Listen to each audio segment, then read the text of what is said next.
नमस्कार साथियों, कैसे हैं आप सभी लोग। आप सभी का स्वागत है आपके अपने YouTube चैनल क्लास 24 आपनो राजस्थान पर। जैसा कि हमने लास्ट क्लास में ये बात कही थी कि आज हम 11 बजे एक टेस्ट पेपर स्टार्ट करेंगे। जो जितना अब तक हमने पढ़ा है उन सब के बारे में हम यहाँ पर बात करने वाले हैं और बेहतरीन तरीके से चीज़ों को अच्छे तरीके से मैनेज भी करने वाले हैं। तो आप सभी का स्वागत है, आप सभी को राम राम, खम्मा गणी, राधे राधे। ठीक है, तो पहले तो ये देखिए हम कौन कौन से टेस्ट पेपर के लिए हो रहे हैं। फटाफट सेशन को लाइक शेयर कर दो मेरे नौजवान साथियों। तो एक तो हम बात करें कि हमने नियम 1 से 6 याद रखिएगा। उसके बाद की हमने बात कर ली नियम नंबर 7 परिभाषाओं से, नियम नंबर 8 से 8-23 बी तक की हमने बात कर ली। इन सब के आज हम टेस्ट पेपर देखने वाले हैं। तो जल्दी से मेरे साथ जुड़ जाएं फटाफट तरीके से और चीज़ों को बहुत ही बेहतरीन तरीके से मैनेज कर लें। खम्मा गणी, राम राम, नमस्कार नमस्कार भाई, नमस्कार सभी का नमस्कार है। सभी को कूल बिल्कुल सही जवाब दीजिएगा बेहतरीन तरीके से। चलिए पहले क्वेश्चन की ओर लौटते हैं। पहला क्वेश्चन आज का हमारे स्क्रीन पर आने वाला है और ये रहा पहला क्वेश्चन। प्रश्न को ध्यान से पढ़िए, इतना कोई हार्ड एंड फास्ट नहीं है, इतनी जल्दीबाजी मत करिएगा और ध्यान से देखिए। पदाधिकार के निलंबन का प्रावधान किस नियम में है? पदाधिकार के निलंबन का जो प्रावधान है वह किस नियम में है, जल्दी से बताइए। पदाधिकार के निलंबन का जो प्रावधान है वह कौन से नियम में है?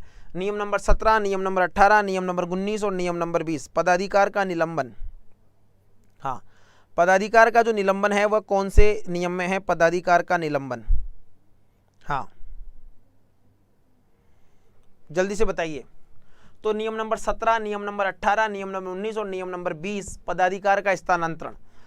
पदाधिकार का स्थानांतरण कौन से नियम, पदाधिकार के निलंबन का प्रावधान किस में है बताइए। हाँ, तो इसका सही जवाब है नियम नंबर 17। नियम नंबर 17 में पदाधिकार का निलंबन है। नियम नंबर 18 की अगर हम यहां पर बात करने की कोशिश करें तो यह कहता है पदाधिकार का समाप्त करना। पदाधिकार का समाप्त होना, क्या होना?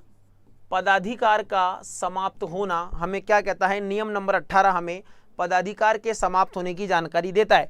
पदाधिकार का स्थानांतरण भी होगा। पदाधिकार का क्या होगा? पदाधिकार का स्थानांतरण भी होगा, याद रखिएगा। शायद से उस राज्य सरकार कर सकती है हित में पदाधिकार का स्थानांतरण। पदाधिकार का हस्तांतरण, पदाधिकार का जो हस्तांतरण है वह भी इसी से संबंधित है। ठीक है। नियम नंबर 20 हमने भैया कर्मचारी का ही ट्रांसफर कर दिया है। हमने किसका ट्रांसफर कर दिया है? हमने तो भैया मेरे नौजवान साथियों, हमने तो कर्मचारी का ही ट्रांसफर कर दिया है, यानी कि राज्य कर्मचारी का स्थानांतरण। राज्य कर्मचारी का हस्तांतरण, राज्य कर्मचारी का हस्तांतरण।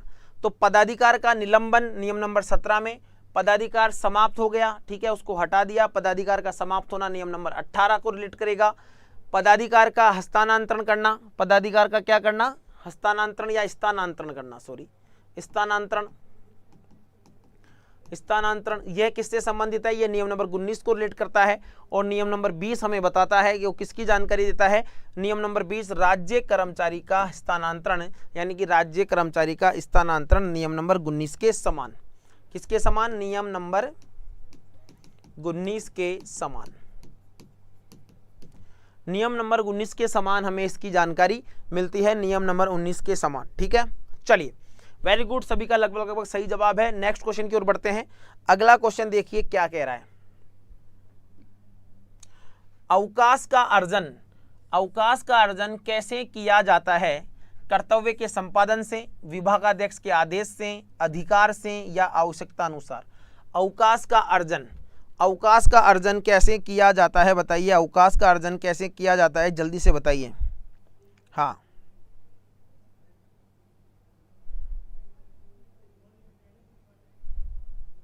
हाँ, अवकाश का जो अर्जन है वो किस प्रकार किया जाएगा? हाँ देखो, अवकाश से दो परिभाषा निकलती है, पता होगा आपको। अवकाश से दो परिभाषाएं निकलती है, एक तो 7-15 और एक है 7-16। जो अवकाश है वह उसके खाते से दिया जाएगा। अवकाश जो है मेरे नौजवान साथियों जो है वो उसके खाते से दिया जाएगा। ठीक है, क्लियर है। उसके बाद अवकाश का वेतन, अवकाश वेतन जिस प्रकार की प्रवृत्ति से अवकाश लिया गया है, जिस प्रवृत्ति का अवकाश लिया गया है उसी प्रकार का अवकाश वेतन होगा। यानी कि अवकाश की प्रवृत्ति, किसकी प्रवृत्ति दोस्तों? अवकाश की प्रवृत्ति, अवकाश की प्रवृत्ति, तो अवकाश की प्रवृत्ति के आधार पर लिया जाएगा, अवकाश की प्रवृत्ति के आधार पर।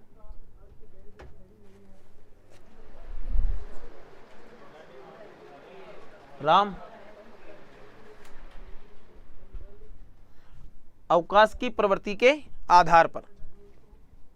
जी हां दोस्तों,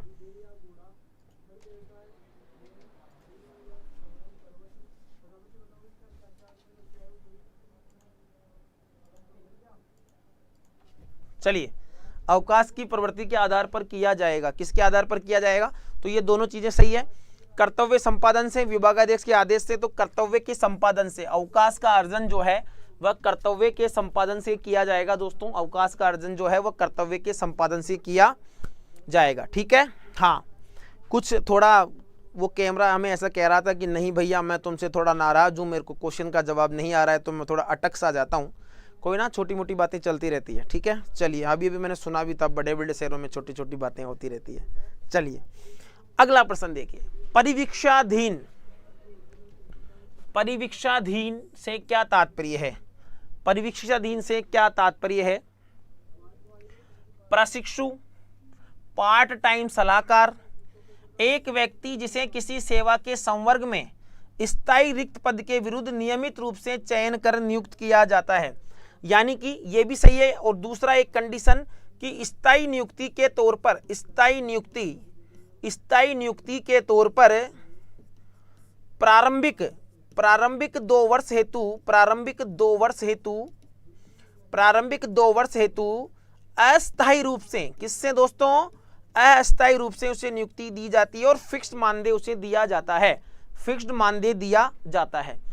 परिवीक्षाधीन। ठीक है, नियम नंबर 8 परिवीक्षाधीन। ठीक है, नियम नंबर 8A, नियम नंबर 8 है नियुक्ति के समय आयु, नियुक्ति के समय आयु क्या होगी? और नियम नंबर 8B कहता है नाम में परिवर्तन। क्या कहता है दोस्तों? नाम में परिवर्तन की बात करेगा। किसकी बात करेगा? नाम में परिवर्तन की बात करेगा। तो एक व्यक्ति जिसे किसी सेवा के संवर्ग में स्थायी रिक्त पद के विरुद्ध नियमित रूप से चयन कर नियुक्त किया जाता है, उसे क्या कहा जाता है? उसे परिवीक्षाधीन प्रशिक्षणार्थी के रूप में जाना जाता है, जिसे परिवीक्षाधीन प्रशिक्षणार्थी के रूप में जाना जाता है। वेरी गुड मेरे नौजवान साथियों। अगला प्रश्न देखिए, मानदेय से क्या अभिप्राय है? व्यक्तिगत वेतन, परिकल्पित वेतन, विशेष वेतन। एक राज्य कर्मचारी को सामयिक अथवा कभी कभार प्रकृति के अतिरिक्त कार्य के लिए आवर्तक या अनावर्तक भुगतान करना मानदेय कहलाता है। क्या कहलाता है? मानदेय। बताइए, व्यक्तिगत वेतन, हाँ मैंने आपको बताया था मानदेय सदैव सरकारी कर्मचारी को अतिरिक्त सामयिक कार्य करने पर मानदेय दिया जाता है। मानदेय की परिभाषा की भी मैंने आपको बताई थी नियम नंबर 7 में। नियम नंबर 7 की मानदेय की जो परिभाषा है, मानदेय की जो परिभाषा है वो है 7-13 में। मानदेय की परिभाषा किसमें है दोस्तों? मानदेय की परिभाषा 7-13 में दी गई है। मानदेय की परिभाषा 7-13 के तहत दी गई है। हाँ,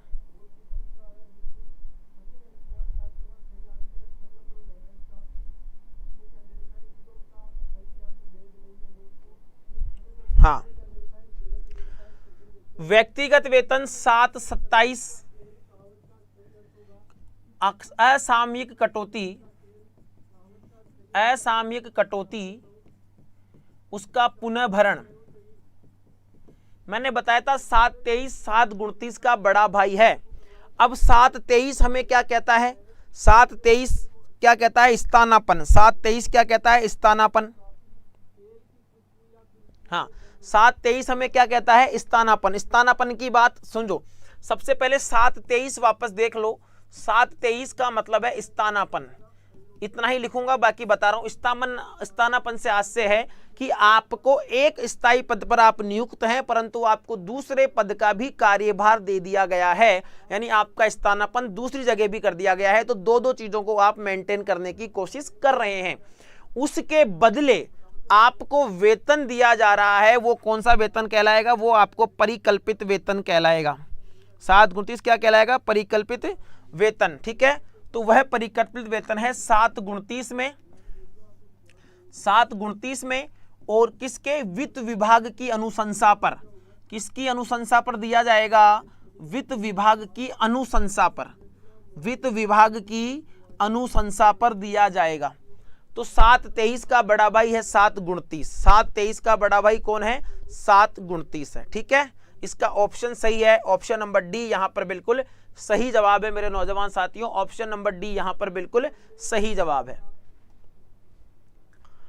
राजस्थान सेवा नियम का नियम नंबर 9 निम्न में से किससे संबंधित है। हाँ, राजस्थान सेवा नियम का नियम नंबर 9 निम्न में से किससे संबंधित है। नाम में परिवर्तन से, नाम में परिवर्तन, नियुक्ति पर स्वास्थ्य प्रमाण पत्र, जन्म तिथि और पदाधिकार। बताइए। हाँ,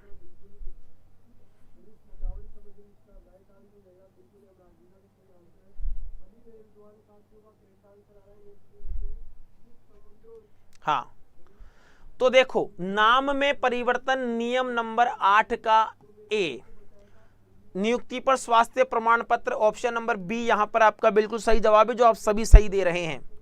जन्म तिथि ऑब्लिक आयु अगर मैं यहां लिख दूं तो 8B।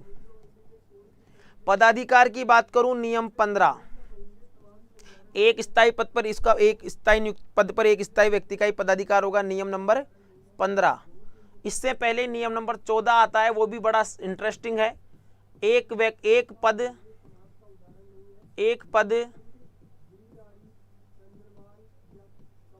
व्यक्ति,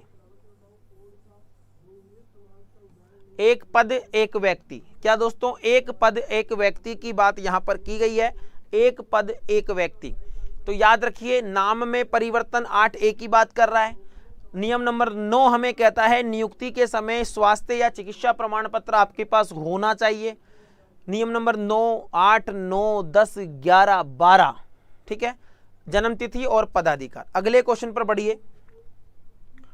स्वास्थ्य प्रमाण पत्र प्रस्तुत करने से मुक्त किए गए राज्य के कर्मचारी कौन कौन हैं। स्वास्थ्य प्रमाण पत्र जिनके लिए आवश्यक नहीं है, स्वास्थ्य प्रमाण पत्र की आवश्यकता नहीं है। स्वास्थ्य प्रमाण पत्र से छूट, स्वास्थ्य प्रमाण पत्र से छूट किस किस को दी गई है। उच्च सेवा का एक राज्य कर्मचारी जो 3 माह से कम अवधि के लिए अस्थायी रूप से रिक्त पद पर नियुक्त किया गया हो, जो किसी प्रतियोगी परीक्षा के माध्यम से चयनित हुए हैं और उनका मेडिकल परीक्षण हो गया हो, राजस्थान पुलिस ले लें, जो सेवानिवृत्ति के तुरंत बाद नियुक्त किया गया हो, उपरोक्त सभी। नियम नंबर बताइए, नियम नंबर 12 और सबको कर दो बरी 12। तो नियम नंबर 12 हमें यह कहता है,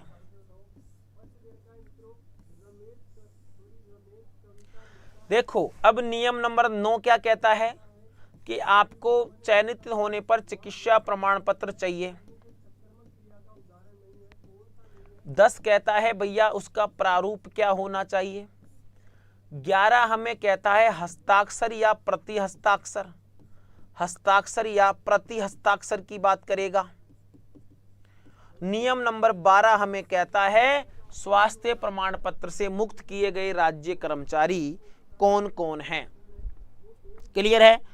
कोई उच्च सेवा का राज्य कर्मचारी हो जो 3 माह से कम के लिए प्रतिनियुक्ति पर हमारे पास आया हो, अस्थायी रूप से, जो किसी प्रतियोगी परीक्षा के माध्यम से चयनित हो, उनका मेडिकल परीक्षण हो गया हो, जो सेवानिवृत्ति के तुरंत बाद नियुक्त किया गया हो, जो सेवानिवृत्ति के तुरंत बाद क्या किया गया हो, नियुक्त किया गया हो। ये सारी बातें आपको यहाँ पर याद रखनी है। ठीक है, क्लियर है यहाँ तक सभी को? चलिए बढ़ते हैं आगे। पदाधिकार के मौलिक सिद्धांत क्या हैं? पदाधिकार के मौलिक सिद्धांत क्या हैं? समझिए। मौलिक सिद्धांत, पहला सिद्धांत, एक समय में एक स्थायी रूप से रिक्त पद पर 2 या 2 से अधिक कर्मचारी की नियुक्ति स्थायी रूप से नहीं की जा सकती। पहला कथन, एक कर्मचारी किसी एक ऐसे पद पर स्थायी रूप से नियुक्त नहीं किया जा सकता जिस पद पर किसी अन्य व्यक्ति का पदाधिकार हो। डन। तीसरा, एक कर्मचारी एक ही समय में 2 या 2 से अधिक स्थायी पदों पर एक साथ स्थायी रूप से नियुक्त नहीं किया जा सकता। नियम नंबर 15, पदाधिकार एक स्थायी पद पर एक ही व्यक्ति होगा। सिंपल सी बात कही है कि एक स्थायी पद पर एक ही व्यक्ति का पदाधिकार होगा। एक ही व्यक्ति का क्या होगा? पदाधिकार होगा। एक ही व्यक्ति का, एक ही व्यक्ति का क्या होगा दोस्तों? पदाधिकार होगा।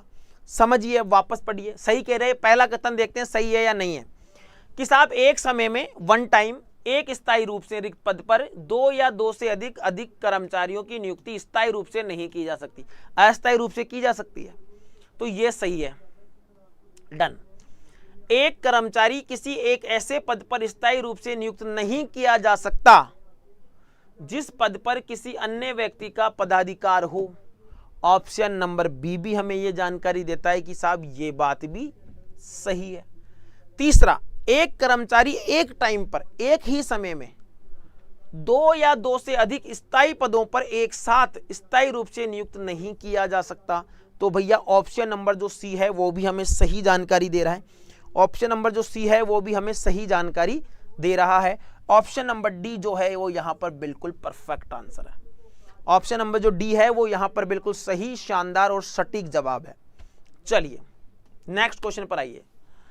राजस्थान सेवा नियम भारतीय संविधान के किस अनुच्छेद के अंतर्गत बनाए गए हैं? राजस्थान सेवा नियम भारतीय संविधान के किस अनुच्छेद के तहत बनाए गए हैं? अनुच्छेद 305, अनुच्छेद 309, अनुच्छेद 310 और अनुच्छेद 312।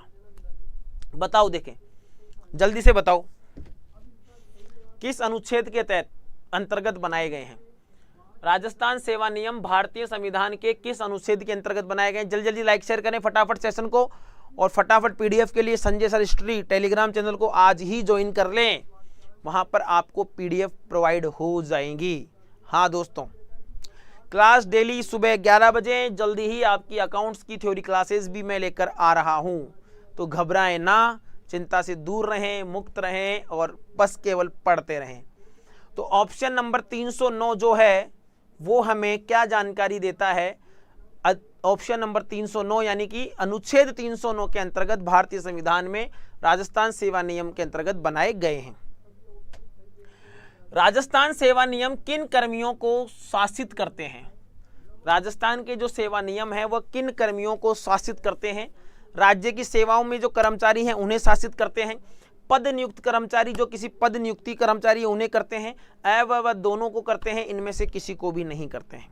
हाँ जी बताइए, राजस्थान सेवा नियम किन कर्मियों को शासित करते हैं? राज्य की सेवा करने वालों को, पद नियुक्त कर्मचारियों को, वह दोनों को, इनमें से किसी को भी नहीं, इनमें से कोई नहीं जवाब होगा।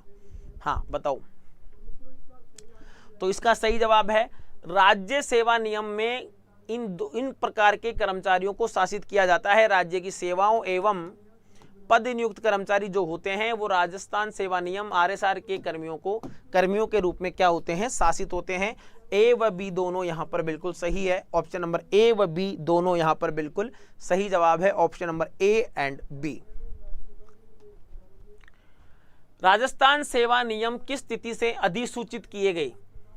राजस्थान सेवा नियम किस तिथि से अधिसूचित किए गए? अधिसूचना जारी की गई, अधिसूचित किए गए। राजस्थान सेवा नियम किस तिथि से अधिसूचित किए गए? 23 मार्च 1951, 23 मार्च 1952, 1 अप्रैल 1951, 1 अप्रैल 1952। बताइए राजस्थान सेवा नियम किस तिथि से अधिसूचित किए गए हैं? राजस्थान सेवा नियम जो हैं वो किस तिथि से अधिसूचित किए गए हैं?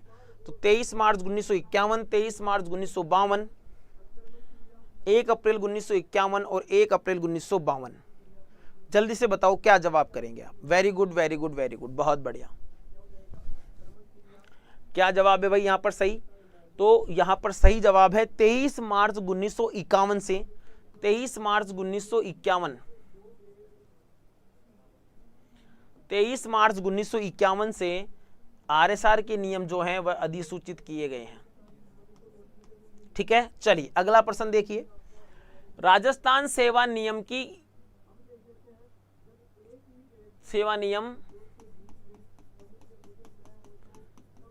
किस तिथि से प्रभावित हुए? राजस्थान सेवा नियम किस तिथि से प्रभावित या लागू हुए? भैया अब तो तुम्हें इनको मानना ही पड़ेगा, नहीं तो मामला गड़बड़ हो जाना है। नहीं तो मामला क्या हो जाना है? नहीं तो मामला गड़बड़ हो जाना है। नहीं तो मामला क्या होना है? गड़बड़ हो जाना है। तो बताइए राजस्थान सेवा नियम किस तिथि से प्रभावित हुए? राजस्थान सेवा नियम 1 अप्रैल 1951, 1 अप्रैल 1952, 23 मार्च 1951 और 1 मई 1951। राजस्थान सेवा नियम किस तिथि से प्रभावित हुए?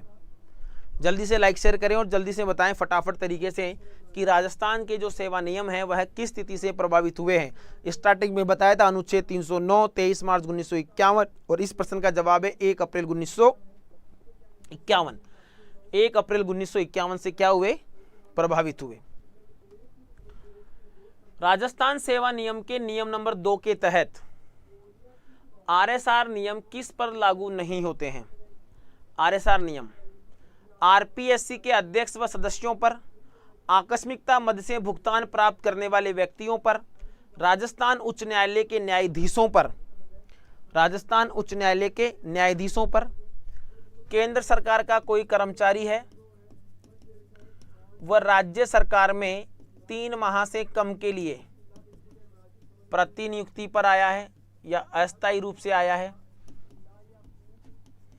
4 ऑप्शन बताइए। राजस्थान सेवा नियम के नियम नंबर 2 के तहत आरएसआर नियम किस पर लागू नहीं होते हैं? आरपीएससी के अध्यक्ष व सदस्यों पर, आकस्मिकता मद से भुगतान प्राप्त करने वाले व्यक्तियों पर, राजस्थान उच्च न्यायालय के न्यायाधीशों पर, उपरोक्त सभी। बताओ क्या जवाब होगा? जल्दी से बताओ फटाफट, लाइक शेयर करो दोस्तों। हाँ very good very good very good, बहुत बढ़िया।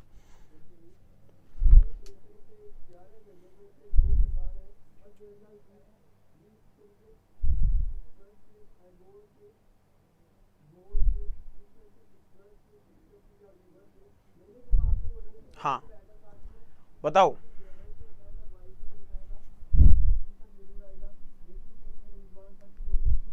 चलिए क्लियर है। तो यहां पर है उपरोक्त सभी। नियम नंबर 2 में सभी के पर लागू होगा। आरपीएससी अध्यक्ष व सदस्य हों, आकस्मिक मद से भुगतान प्राप्त करने वाले व्यक्ति हों, राजस्थान उच्च न्यायालय के न्यायाधीश हों या कोई केंद्र सरकार का कर्मचारी है जो 3 माह से कम समय के लिए राजस्थान सरकार में अस्थायी रूप से नियुक्ति पर आया है, तो उसे यहां पर किया गया है। किसकी सहमति के बिना आरएसआर में निहित शक्ति व अधिकार को किसी अन्य को स्थानांतरित नहीं किया जा सकता? राज्य सरकार, गृह विभाग, वित्त विभाग या राज्यपाल? किसकी सहमति के बिना आरएसआर में निहित शक्ति व अधिकार को किसी अन्य व्यक्ति को या किसी अन्य को स्थानांतरित नहीं किया जा सकता है? बताओ किसके बिना? राज्य सरकार, गृह विभाग, वित्त विभाग, राज्यपाल? हाँ वेरी गुड।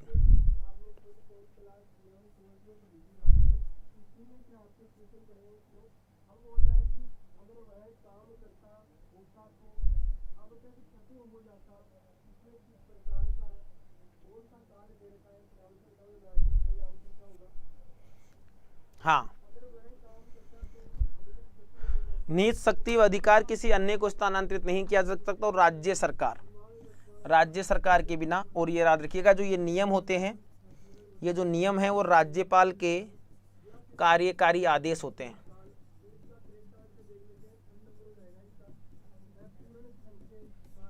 राज्यपाल के कार्यकारी आदेश के रूप में यहाँ पर काम किया जाता है।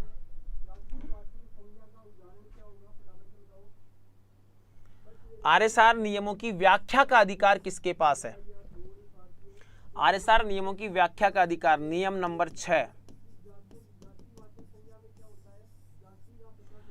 आरएसआर नियमों की व्याख्या, अभी मैंने लास्ट क्वेश्चन में आपको कुछ हिंट दी है, अगर आपने उस हिंट को भली भांति समझ लिया है या उस हिंट को आपने भली भांति पकड़ लिया है, ठीक है, तो फिर बताइए आरएसआर नियमों की व्याख्या का अधिकार किसके पास निहित है? मुख्यमंत्री, मंत्रिपरिषद, राज्यपाल या मुख्य न्यायाधीश? देख लो मुख्य न्यायाधीश का पद भी। हाँ, आरएसआर नियमों की व्याख्या का अधिकार किसके पास निहित है? बताइए आरएसआर नियमों की व्याख्या का अधिकार किसके पास निहित है? जी हाँ, जल्दी से लाइक शेयर करें और फटाफट बताएं। तो आरएसआर नियमों की जो व्याख्या का अधिकार है वह राज्यपाल के पास निहित है। नियम नंबर 6 किसके पास निहित है? वह राज्यपाल के पास निहित है। चलिए, आरएसआर के किस नियम के तहत सरकार किसी अधिकारी या पदाधिकारी को अतिरिक्त या विशेष शक्तियां प्रदान कर सकती हैं?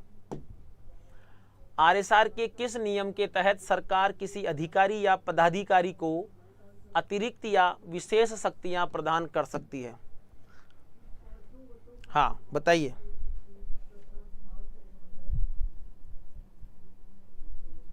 हाँ, जल्दी से क्वेश्चन नंबर 15 का जवाब बताइए फटाफट तरीके से।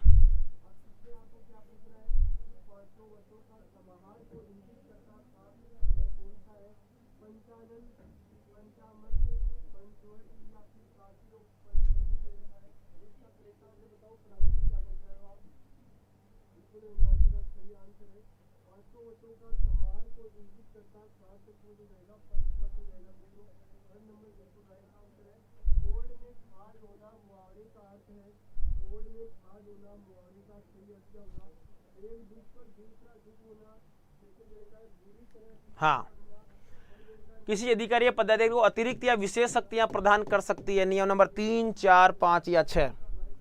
नियम नंबर 3, 4, 5 या 6 कौन सा नियम होगा? बताइए। हाँ, फटाफट से लाइक शेयर करो मेरे नौजवान साथियों। नियम नंबर 3, 4, 5 या 6? ठीक है, तो नियम नंबर 3, क्योंकि विशेष शक्तियों का जो अंतिम पावर जिसके पास है, ठीक है, तो नियम नंबर के तहत वित्त विभाग में निहित है। वित्त विभाग ऐसा कर सकता है। वित्त विभाग क्या कर सकता है? वित्त विभाग ऐसा कर सकता है। ठीक है, नियम नंबर 4, नियमों में शिथिलता बरतना। नियमों में शिथिलता, ये राज्य सरकार के रूप में, ब्रैकेट में आप राज्यपाल लिख सकते हैं। क्या? राज्यपाल। राज्य सरकार में नियमों में शिथिलता बरतना। नियम नंबर 6 कहता है नियमों की व्याख्या कौन? राज्यपाल। अभी पहले मैंने पूछ लिया है, नियमों की व्याख्या की बात करें तो राज्यपाल होगा। ठीक है, हाँ,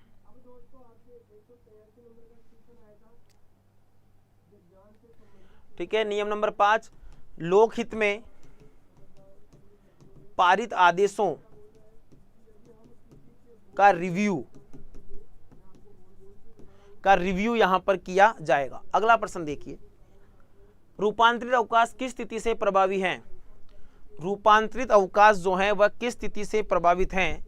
रूपांतरित अवकाश किस स्थिति से प्रभावित हैं? जल्दी से बताओ, रूपांतरित अवकाश किस स्थिति से प्रभावित हैं?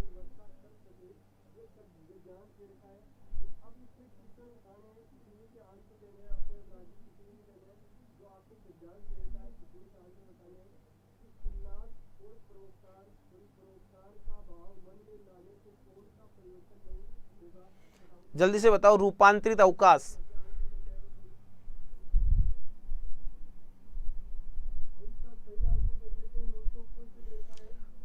हाँ, 1 अप्रैल 1981, 1 अप्रैल 1982, 1 अप्रैल 1983 और 2002। तो रूपांतरित अवकाश प्रभावी है 1 अप्रैल 1983 से। 1 अप्रैल 1983 से रूपांतरित अवकाश जो हैं उन्हें प्रभावी किया गया है। नियम नंबर, क्वेश्चन नंबर नेक्स्ट, ऐसे भत्ते जो कर्मचारी को राज्य कार्य करने के बाद राज्य कार्य करने पर दिए जाते हैं।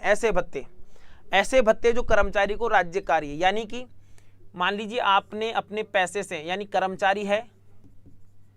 कर्मचारी ने अपने डिपार्टमेंट में कुछ अपने पैसे से मंगा लिया, कोई काम कर दिया, उसका बिल सरकार को दिया, सरकार ने यह पैसा वापस कर्मचारी को दिया, तो बताओ ऐसा काम, ऐसे भत्ते जो कर्मचारी को राज्य कार्य करने पर दिए जाते हैं, क्षतिपूरक भत्ते, आवंटित भत्ते, स्थायी भत्ते या फिर उपयुक्त में से कोई नहीं।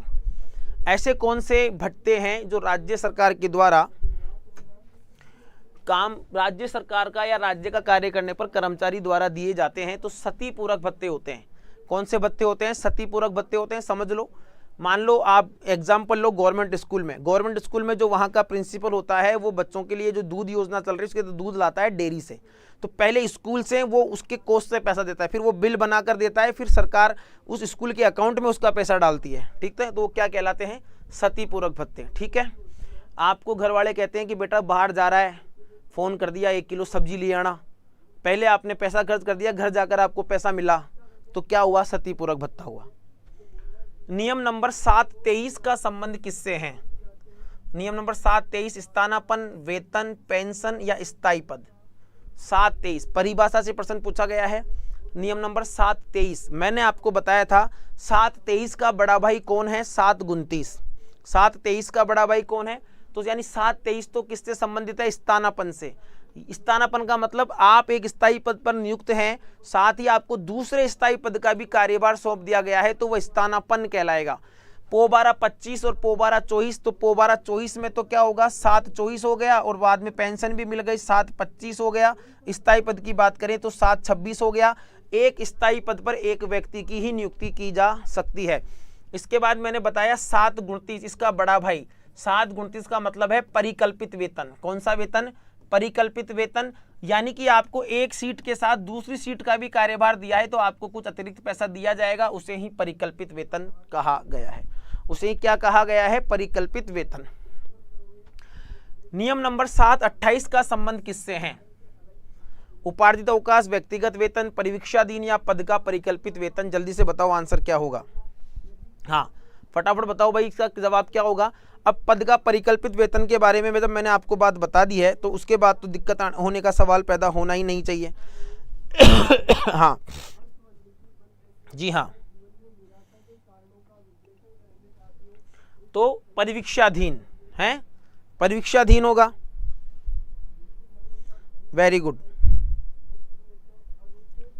728 का संबंध किससे है?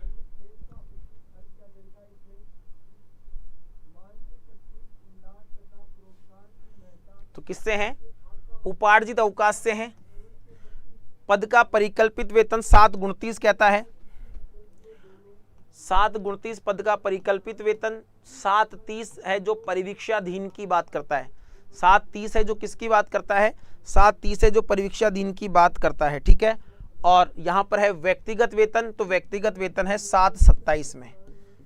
व्यक्तिगत वेतन का मतलब ये नहीं कि किसी व्यक्ति को इंडिविजुअल पैसा दिया जाएगा। मान लो किसी असामयिक कार्य से उसके फंड से कटौती हो गई है, किसी व्यक्ति के अकाउंट से कटौती हो गई तो सरकार उसका पुनर्भरण कर देगी, व्यक्तिगत वेतन। नियम नंबर 733 का संबंध किससे है? नियम नंबर 733 निर्वाह करवाया जाएगा। 733 का संबंध किससे है?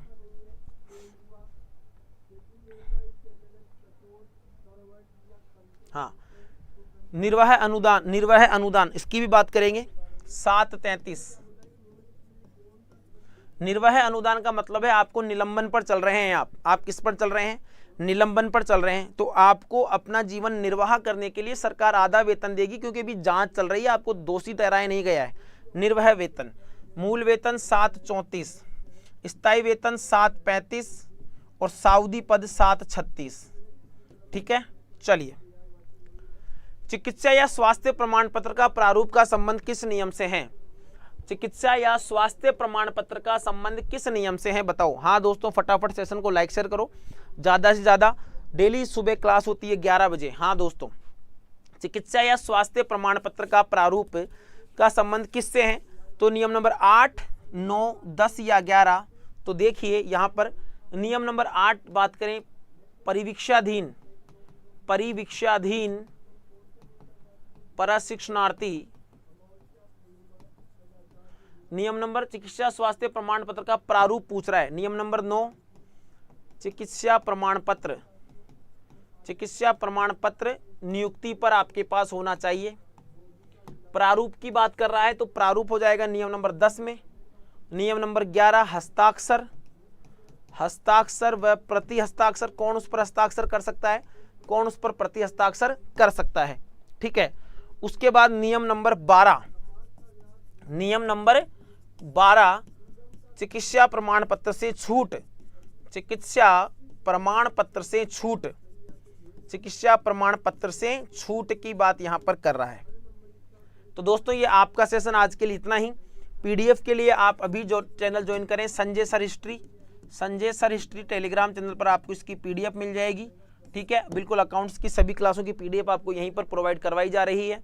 कैसा लगा सेशन कमेंट करके जरूर बताइएगा। स्वस्थ रहिएगा, मस्त रहिएगा, अपनों के साथ रहिएगा, जबरदस्त रहिएगा, हंसते खेलते मुस्कुराते रहिए। और जल्दी ही आपके लिए अकाउंट्स और बीओ की क्लासेस थ्योरी भी प्रारंभ हो रही है और जल्दी ही आपके लिए टेस्ट सीरीज भी मैं लेकर आ रहा हूँ। धन्यवाद। जय हिंद, जय भारत।